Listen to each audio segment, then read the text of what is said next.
आज शेयर बाजार में दो शेयरों में तहलका मच गया। एक शेयर इतना गिरा जिसने भी उसकी कॉल खरीदी होगी या पुट बेची होगी वो लूट गया। पुट बेचने वाला ज़्यादा लूटा क्योंकि उसका लॉस अनलिमिटेड था। वो एक ही गाना गा रहा था, क्या से क्या हो गया तेरी पुट बेच कर मैं भी लुट गया। और एक और शेयर था, वो इतना भागा जिसने उसकी कॉल खरीदी होगी या पुट बेची होगी। फायदा खैर ज़्यादा किसको होगा, जिसने कॉल खरीदी होगी, वो नाच रहा होगा। वो एक ही गाना गा रहा था, हम हो गए कामयाब, हम हो गए कामयाब तेरे लिए तेरी वजह से। इतना मोटा प्रॉफिट उसमें हुआ है लोगों को। दोनों शेयर की चर्चा मैंने आज की, और आज मैंने आपको एक बहुत बेहतरीन एग्जाम्पल भी दिया है। वीडियो आखिर तक देखिएगा, जहां मैंने आपको लाइव एग्जाम्पल कैश मैनेजमेंट का दिया है। ऐसी चीज़ें बताई हैं जो जल्दी जल्दी आपका ध्यान नहीं जाता, ना ही कोई इसकी चर्चा करता है। तो आज की वीडियो इंपॉर्टेंट है डार्लिंग, पूरी वीडियो देखिएगा। और आज हमारे निफ्टी 50 ने नया लाइफ टाइम हाई बना दिया। लोग कह रहे हैं भैया अब 23 कटेगा, कोई कह रहा है 24 कटेगा, कोई कह रहा है 25 भी कटेगा 2024 में। डार्लिंग आपको क्या लगता है 2024 में बाजार कहाँ तक जाएगा? अपने विचार कमेंट में जरूर लिखना, क्योंकि डार्लिंग मैं सारे कमेंट पढ़ता हूं।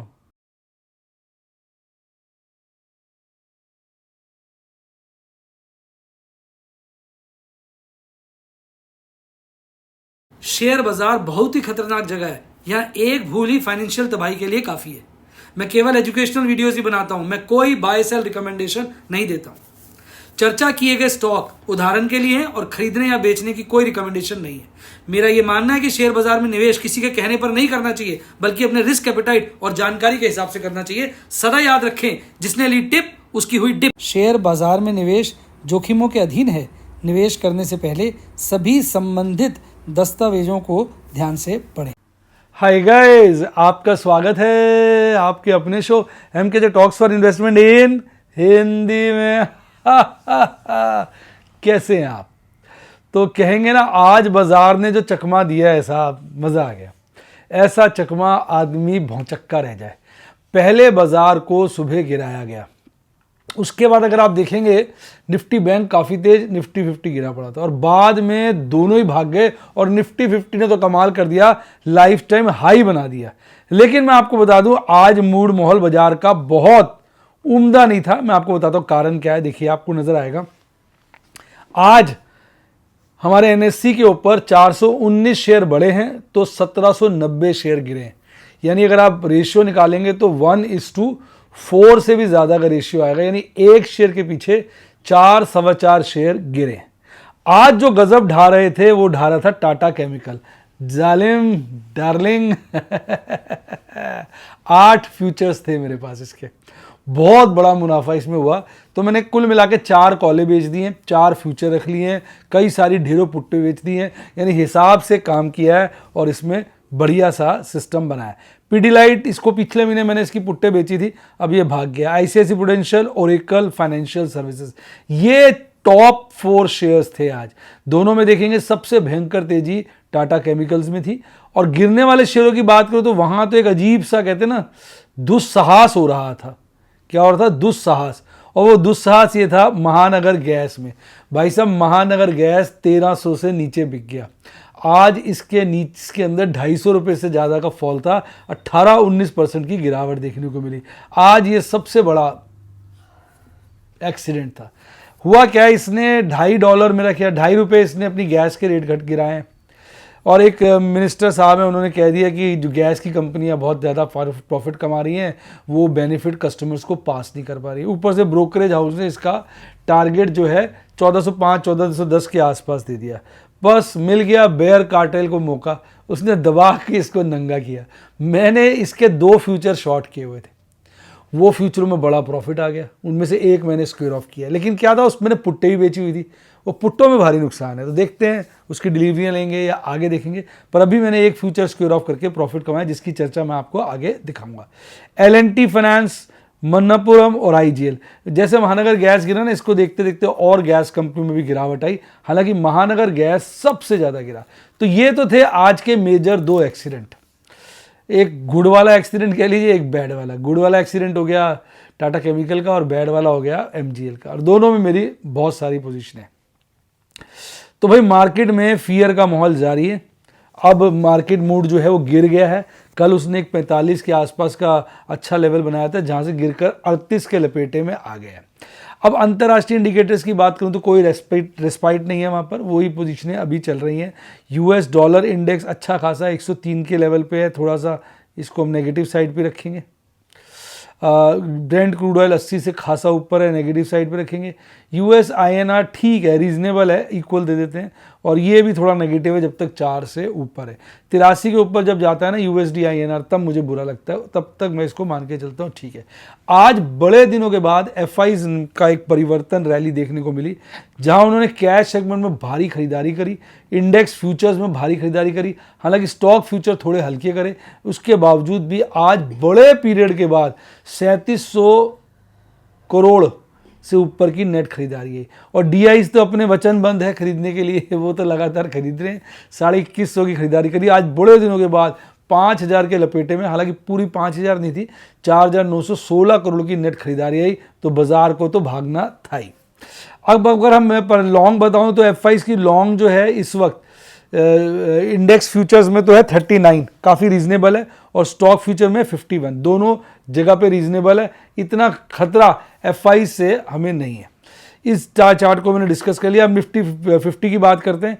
तो भाई साहब कल निफ्टी 50 बंद हुआ था 22,356 पर, हल्की गैप डाउन ओपनिंग करता है, लोगों को लगता है बाजार गिरेगा, सारा दिन गिरता रहता है। यहाँ एक बॉटम 12 बजे के आसपास बनाता है 22,224 का, मूड मॉल खराब, ये इसका बॉटम था। फिर पता नहीं जैसे इसके नीचे किसी ने रॉकेट लगा दिया, फुर्र से भागता है, और देखिए भागता ही चला जाता है 22,497 का, यानी लगभग 22,500 का नया लाइफ टाइम हाई बनाकर हर हर गंगे कर देता है।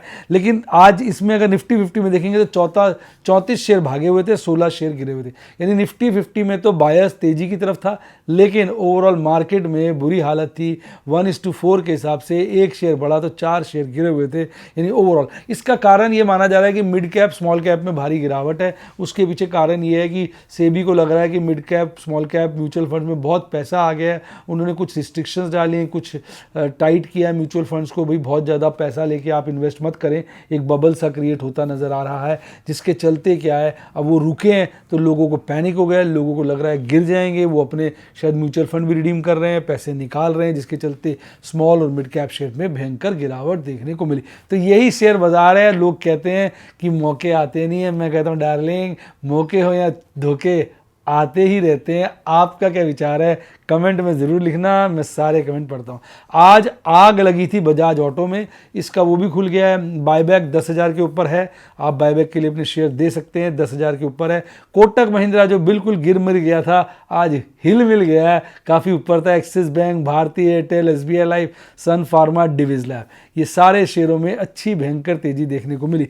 गिरने वालों में Adani enterprise, UltraTech cement, NTPC, ONGC, BPCL, Adani ports और मारुति सुजुकी 4 फ्रंट पे थे। बड़ी गिरावट जो है अदानी एंटरप्राइज में देखने को मिली। कैंडल स्टिक चार्ट पे बहुत बढ़िया कैंडल है, बुलिश एनगल्फिंग कैंडल है, और इसने ना केवल कल की कैंडल, परसों की कैंडल, तरसों की कैंडल, 3 कैंडलों को इसने अपने आगोश में समा लिया है। एक अच्छी तेजी का इंडिकेटर है। बुलिंजर बैंड ऊपर तो एकदम जाहिर है, अपर बुलिंजर बैंड, अब लोअर बुलिंजर बैंड भी आप देखेंगे कहीं ना कहीं ऊपर की तरफ रील बना रहा है। 50 डेज मूविंग एवरेज भी लगातार ऊपर बढ़ रही है, और जिसके चलते बाजार में यहाँ मजबूती देखने को मिल रही है। MACD चार्ट पे भी आज हिस्टोग्राम जो है हरा बना है, RSI काफ़ी मजबूत है। अब MACD चार्ट पे भी उतनी गर्माहट नहीं है। अदरवाइज कैंडल स्टिक चार्ट की बात करें, RSI की बात करें, बहुत अच्छी तेजी देखने को मिल रही है। जो कैंडलें लगातार आप देखेंगे ये एक अपवाद था, otherwise upper half of Bollinger, middle Bollinger band में बन रही है, अपर मिडल हाफ जो है उसमें बन रही है कैंडलें, जो तेजी की तरफ इशारा करती हैं। तो इस राउंड में आज मैं चर्चा कर रहा था कई लोगों से, और मैंने देखा बहुत सारे लोगों का मानना है 23,000 तो आएगा ही आएगा। बहुत सारे लोग, काफ़ी सारे, मतलब कंपैरेटिवली कम 24,000 की भी उम्मीद कर रहे हैं। और तो और जानम ऐसे भी लोग मिले जो 25,000 मान के चलते हैं बाजार इस साल हमें दिखा सकता है। तेजी के माहौल में सब तेजी बोलते हैं, वैसे अगर दिमाग से सोचोगे तो 25,000 कौन सा बड़ा दूर है। 22,500 पे बाजार पहुंच चुका है। 22,500 और 25,000 में 2,500 का अंतर है, यानी 10% ही तो बढ़ना है। और अभी मार्च आपका शुरू हुआ है, तो यानी 9 महीने बाकी हैं। तो 9 महीने में 10% बढ़ना कोई बड़ी बात तो यानी 10% रिटर्न तो दे ही सकता है अगर आप मैथमेटिकली कन्वर्ट करें। ऐसे सोचे 25,000 लगता है बहुत ज़्यादा है, नहीं। आपका क्या विचार है कमेंट में ज़रूर लिखिएगा। अच्छा, अब मैं बात कर रहा हूँ ऑप्शन चेन एनालिसिस की। बाजार बंद हुआ 22,500 के लपेटे में, तो 22,500 पे आप आके देखिए पुट राइटिंग कम है, कॉल राइटिंग ज़्यादा है। तो यानी यहाँ पर कहीं ना कहीं बाजार को ये एक स्ट्रॉन्ग रेसिस्टेंस नज़र आ रहा है, यानी कल के ट्रेडिंग सेशन के लिए स्ट्रॉन्ग रेसिस्टेंस है, इसके ऊपर बहुत ज़्यादा कॉल राइटिंग है। यानी कॉल राइटर्स अपने आप को 22,500 और उससे ऊपर सेफ महसूस कर रहे हैं। तो अगर आज कॉल राइटिंग करी है लोगों ने और ऑपरेटर ने करी है कॉल बाइंग, तो कल लगेंगे झंडे पड़ेंगे डंडे, कल गड़ेंगे झंडे पड़ेंगे डंडे। किसको? कॉल राइटर्स को। और बाजार काफ़ी भागा हुआ हम देख सकते हैं। 22,400 की बात करता हूं तो वहां पे कॉल राइटिंग कम है, पुट राइटिंग ज़्यादा है। यानी कहीं ना कहीं 22,400 और उसके ऊपर आप देखते हैं तो अच्छी पुट राइटिंग है, यानी पुट राइटर्स को कंफर्ट आ रहा है 22,400 और उसके ऊपर, यह चार्ट में ऊपर कह रहा हूँ 22,400 उसके नीचे के लेवल पे। कॉल राइटर्स को 22,500 और उसके ऊपर के लेवल पे आ रहा है। यानी इसका मतलब यह है कि 22,400 और 22,500 के बीच की ऐसी रेंज है जहां पे बाजार अगर कल फ्लक्चुएट करता है तो इसका मतलब क्या, ऑपरेटर ने दोनों तरफ की कॉल राइटिंग और पुट राइटिंग करी है। बाजार फिर 22,400 22,500 की रेंज में घूमेगा और सबकी कॉल और पुट्टें क्या हो जाएंगी, ओटीएम हो जाएंगी। अगर ऑपरेटर ने किसी एक तरफ की पोजीशन बनाई है, और ज़्यादा चांस ये है आज ऑपरेटर ने कॉलें खरीदी होंगी, क्योंकि सुबह बाजार गिरा हुआ था, कॉलें सस्ती थी तो खूब खरीद ली होंगी, तो कल बाजार चढ़ाकर कॉल राइटर्स की घंटी बजा देगा बुरी तरह से, ऐसा मुझे लगता है। बाकी साहब मैं गलत भी हो सकता हूँ। मंथली में कोई खास परिवर्तन नहीं है। 21,000 से 21,000 पे डाटा नहीं अवेलेबल था आपके पास? नहीं सर। क्यों? मैडम कह रही ये वाला डाटा अवेलेबल नहीं था, तो थोड़ी प्रॉब्लम है। 22,000 पे पुट राइटिंग हाईएस्ट है और 23,000 पे कॉल राइटिंग हाईएस्ट है। यानी मंथली एक्सपायरी के लिए बड़ी रेंज है 22 से 23,000 के बीच की। पीसीआर देखेंगे तो बहुत स्ट्रांग हो चुका है 1.34, यानी आज दबा के कॉल राइटिंग हुई है नहीं, पीसीआर बड़ा है ना, पुट राइटिंग हुई है। क्या हुआ? जो अपने आप में मजबूती का संकेत है, पीसीआर बड़ा है। तो अब देखते हैं कल क्या होता है। और मंथली पीसीआर भी अच्छा खासा है, यानी बाजार पीसीआर के हिसाब से तेज है। मैंने आपको बता दिया, अगर भाई साहब ऑपरेटर ने कॉल बाइंग करी है तो कल भाई साहब लगा देगा बर्फ में सब कॉल राइटर्स को। अब यहां भी देखिए आप 47,581 में बाजार बंद हुआ, काफी अच्छी गैप डाउन ओपनिंग करी, पर ये शुरू में ही चढ़ गया। मैंने आपको था शुरू में निफ्टी 50 जो है रेड में था, पर निफ्टी बैंक हरे में था, तो शुरू में एकदम चढ़ गया और सारा दिन वहीं फ्लक्चुएट करता रहा। उस दौरान उसने 48,161 का पीक भी बनाया, उसके आसपास ही घूम रहा था, यानी लाइफ टाइम हाई से ज़्यादा दूर नहीं था, मुश्किल से 450 पॉइंट दूर था। फिर आखिरी क्षणों में थोड़ी गिरावट दिखाकर रिकवरी की, अल्टीमेटली 48,000 के नीचे 47,965 में बंद हुआ, 0.81% बढ़कर 384 पॉइंट की तेजी के साथ। तो ओवरऑल बड़ा अच्छा परफॉर्मेंस था। 9 शेयर 12 में से चढ़े हुए थे और 3 शेयर घटे हुए थे। लाइफ टाइम हाई के काफ़ी नज़दीक है ये। आज स्मार्ट मूव था कोटक महिंद्रा का, एक्सिस बैंक का, बैंक ऑफ बड़ौदा का, फेडरल बैंक का, और इसके बाद थोड़ा हल्की फुल्की तेजी यहाँ भी देखने को मिली। मेरा मन है इंडसइंड बैंक में मैं 1 या 2% की तेजी देखना चाहता हूँ। मेरा बड़ा मन है, मेरी बड़ी इच्छा है कि ये 1600 के पार चला जाए। अब आप अपना विचार बताइए, आपकी इच्छा है कि नहीं, कमेंट में फटाफट लिखिए। गिरने वाले शेयरों में बंधन बैंक, एयू फाइनेंस और एसबीआई गिरे हुए थे। बंधन बैंक की लुटिया इन्होंने पता नहीं क्यों डिबो रखी है, कब चलेगा बंधन बैंक, इसके धागे बंधन कच्चे धागे के हो चुके हैं, लगातार गिर रहा है। ये शेयर ने अभी तक ढंग से परफॉर्म ही नहीं किया, ये चल पाया। अब आ जाइए इसके चार्ट पर। इसके चार्ट में खास देखेंगे, पहले कैंडल लगातार lower half of Bollinger band में बन रही थी, अब कैंडल लगातार upper half of Bollinger band में। यह मजबूती का संकेत है। ऐसा लग रहा है चार्ट को देख के कि निफ्टी 50 के दुख भरे दिन बीते रे भैया, अब सुहायो रे, यानी उम्मीद कर सकते हैं निफ्टी बैंक आउट परफॉर्म करेगा, ऐसा एमएसीडी चार्ट पे भी नजर आ रहा है। बुलिश क्रॉसओवर लगातार मजबूत हो रहा है, आरएसआई तो 65 के लपेटे में चला गया। अगर निफ्टी बैंक इस बार 49,000 के लेवल को काट दे तो कोई अतिशयोक्ति नहीं होगी, क्योंकि ऑलरेडी वो पीक 48,636 का बना चुका है। 49,000 को काट दे तो कोई बड़ी बात नहीं है, और इस महीने अगर 50 के लेवल को भी काट दे तो कोई बड़ी बात नहीं है। आप में से कितने लोग निफ्टी बैंक को 50,000 के पार देखना चाहते हैं? जानी कमेंट में लिख दीजिए। क्या चाहते हैं आप। अब अगर हम बात करें इसके ऑप्शन चेन एनालिसिस की, उसका आज हफ्ता एक्सपायरी का था, तो 48,000 के लेवल पे अगर आप देखेंगे पुट और कॉल का ओपन इंटरेस्ट हाईएस्ट है। तो अभी 48,000 का लेवल तो एक ऐसा लेवल है जिसमें इस हफ्ते बाजार हमें घूमता फिरता जाता नजर आ रहा है। और पीसीआर बड़े अच्छे लेवल पे है 1.06 1.01, यानी मार्केट ना बिल्कुल ओवर हीटेड है ना ओवर कोल्ड है। इस वक्त बाजार बिल्कुल वॉर्म है, यानी कि ये दोनों तरफ के रास्ते ओपन है। फिर भी मुझे लगता है 48,000 से बाजार 49,000 की तरफ जाएगा। ऐसा मेरा विचार है। अब मैंने भाई साहब आज लॉस किया 3,64,000 का। प्रैक्टिकली ये लॉस नहीं है, मैं क्यों नहीं है मैं समझाऊंगा। 2 फ्यूचर सेल किए मैंने, 3 स्क्वायर ऑफ किए, एक एग्रेसिव पुट बेची, एक एग्रेसिव कॉल बेची, 9 सेफ पुट बेची, 2 सेफ कॉल बेची और 9 बार कैश सेगमेंट में खरीदारी की। एमेरल्ड वाला पार्टनर थोड़ा कट गया, देखना स्क्रीनशॉट ना कट गया है थोड़ा सा, 9 ही है ना, चेक कर लो भाई। अब एक्चुअली एमजीएल का फ्यूचर मैंने शॉर्ट किया हुआ था, तो मैंने एक स्क्वायर ऑफ कर दिया, एक बच गया। तो ये मैंने 1323 पे स्क्वायर ऑफ किया था, उस वक्त प्रॉफिट और ज़्यादा था, तो इसका लगभग आधा यानी 80,000 का मैंने इसमें प्रॉफिट कमाया है, फ्यूचर स्क्वायर ऑफ किया था। उसके बाद मैंने 2 कॉलेज स्क्वायर ऑफ करी। एक मैंने 800 की कॉल टाटा मोटर की बहुत समय पहले बेची थी, अब उसका मंथ खत्म था, मैंने स्क्वायर ऑफ किया, इसमें 2.5 लाख का नुकसान किया, पर मैंने इसका फ्यूचर बेच दिया है। इसका मतलब मैंने अपनी पोजीशन को जस्ट चेंज किया है, कॉल से मैं फ्यूचर में चला गया हूं। अगर बाजार गिरेगा तो फ्यूचर मेरा सारा प्रॉफिट कर दिया, यानी मैंने फ्यूचर शॉर्ट कर दिया। अगर फ्यूचर शॉर्ट करने की जगह इसके शेयर शॉर्ट कर देता, यानी शेयर की डिलीवरी छोड़ देता, तो मुझे कम से कम इसमें एक शेयर पे कम से कम 400 रुपये का फायदा था। 1400 × 400 करो जी, 2800, 5,60,000 का इसमें फायदा होता। पर मैंने डिलीवरी नहीं छोड़ी क्योंकि मुझे पैसे की जरूरत नहीं है। होता क्या, मैं डिलीवरी छोड़ता हूँ, इसकी डिलीवरी छोड़ता, मेरे पास बहुत सारे पैसे आ जाते, फिर कुछ ना कुछ खरीदा जाता है। पिछली बार आपको याद होगा दिसंबर पिछले महीने में एंड में फंस गया था, तो मेरे फ्यूचर शॉर्ट थे, मैंने उनको स्क्वायर ऑफ करके शेयर बेच दिए थे, काफ़ी पैसे आ गए थे, तो मैंने सारे इंडसइंड बैंक दुनिया भर की डिलीवरियाँ उठाई थी। तो ये मेरी कैश मैनेजमेंट होती है जो मैं करके चलता हूँ।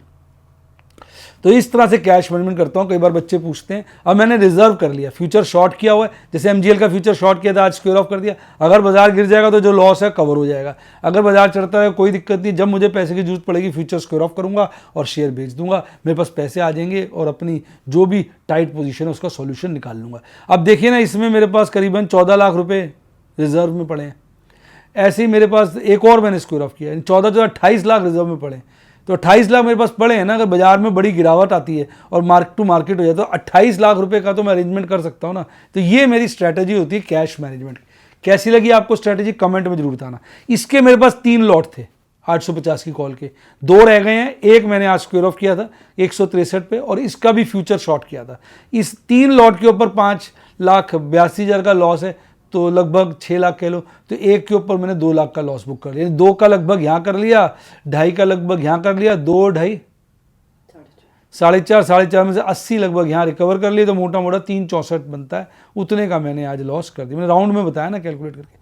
अब इसमें मैंने 2 अच्छे काम किए जो आप पता नहीं कि एक्सप्रिशिएट कर पा रहे नहीं कर पा रहे, वो ये कि मैंने टाटा मोटर के अब 2 फ्यूचर शॉर्ट किए हुए हैं, यानी मेरे वो शेयर एक तरीके से बिक गए हैं। अब जब भी पैसे की जरूरत पड़ेगी फ्यूचर खरीदूंगा, शेयर बेच दूंगा, पैसे आ जाएंगे।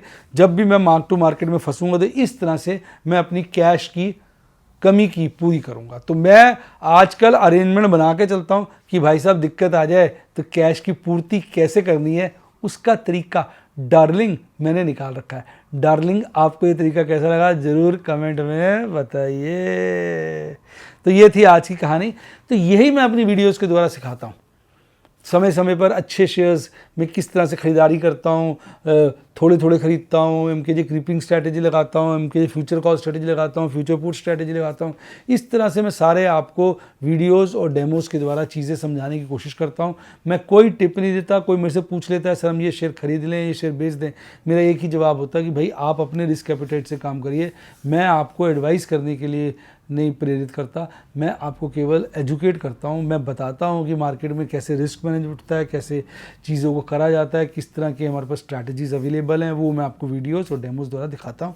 यही मेरा काम है। आपको अपने पोर्टफोलियो का निर्णय खुद लेना है। मेरी एडवाइस यही होती है कि भैया एडवाइस के लीजिए या एजुकेशनल एडवाइस होगी कि भैया आप ट्रेड ही मत करिए, पहले सीखिए, देखिए सर कितना फंसते हैं, कैसे निकलते हैं। अब इतने बच्चे तारीफ़ कर रहे थे मेरी कि सर आपने जो फरवरी एंड में कमाल किया है ना, आप फंस गए थे, इतना ज़्यादा लॉस था, इतनी सारी पोजीशनें ख़राब थी, आपने फट से फ्यूचर स्क्योर ऑफ किया, हमें पता चला इसका इंपॉर्टेंस, कैश आ गया और आपने सारी डिलीवरियाँ उस दिन उठाई। तो ये चीज़ हमने देख के हैरान रह गए कि आप इतना दूर का सोच के चलते हैं। अगर आपने पहले शेयर बेच दिए होते, पैसे आ जाते तो कुछ ना कुछ खरीदा जाता, एंड मौके पे फंस जाते। तो ये मैं रिजर्व रखता हूँ बुरे वक्त के लिए। तो यही एजुकेशन होती है साहब। ये लोग जो हैं सिर्फ टिप्पे देते हैं, टिप्पों से कोई फ़ायदा नहीं होने वाला। एजुकेशन ये होती है कि शेयर मार्केट में कैसे अपना बचाव करना है। ये एक युद्ध है, युद्ध में अपना कैसे बचाव करते हैं, ये मैं आपको वीडियोज़ और आपको डेमोज द्वारा दिखाता हूँ। तो आप भी अगर मेरे स्टूडेंट बनना चाहें 7011-323-077 7011-323-077 पे मेरी टीम को कॉल करिए। इसी नंबर पे कॉल करके आप अपना डीमेट अकाउंट भी खुलवा सकते हैं, लिंक डिस्क्रिप्शन बॉक्स में, उससे भी खुलवा सकते हैं। स्टूडेंट बनना हो यूट्यूब पे तो मेंबरशिप सेक्शन में जाकर बन सकते हैं। सदा आप मेरे साथ जुड़े रहिए, आप नॉलेज एक्वायर करते रहिए। एक दिन कहते हैं ना, आप इतने नॉलेजेबल हो जाएंगे कि आप बस शेयर मार्केट में कामयाबी हासिल कर पाएंगे। शेयर मार्केट में सबसे इम्पॉर्टेंट चीज़ है पैसा, knowledge, cash management, risk management. जिसके पास ये 4 चीज़ें हैं उसको कोई नहीं तोड़ सकता। आपका क्या विचार है कमेंट में जरूर लिखिएगा। इसी के साथ साथ bye bye, God bless you, happy investing, और आप स्टॉक मार्केट के बेताज बादशाह बने।